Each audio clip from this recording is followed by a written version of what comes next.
Covid ముందు వరకు కూడా కేవలం 1.5 నుంచి 2 కోట్ల వరకు మాత్రమే ఉన్న డిమాట్ అకౌంట్ ఇవాళ 15 నుంచి 16 కోట్ల డిమాట్ అకౌంట్ ఇవాళ స్టాక్ మార్కెట్ నడుస్తున్నాయి. ఎందుకు ఇంత పెద్ద ఎత్తున మార్కెట్స్ క్రేజ్ వచ్చేసిందంటారు అసలు?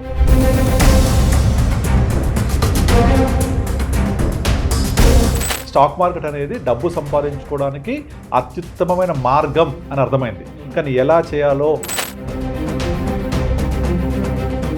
స్టాక్ మార్కెట్ అనేది ప్రపంచాన్ని శాసిస్తుంది.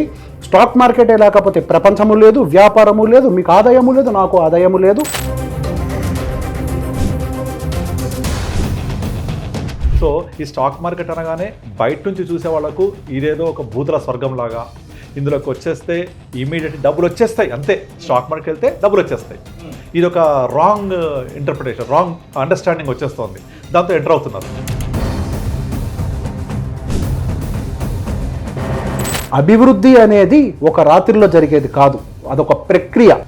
ఆ ప్రక్రియ ప్రకారం జరగాలి అని అంటే మీకు నాలెడ్జ్ ఉండాలి, పేషెన్స్ ఉండాలి, డిసిప్లిన్ ఉండాలి.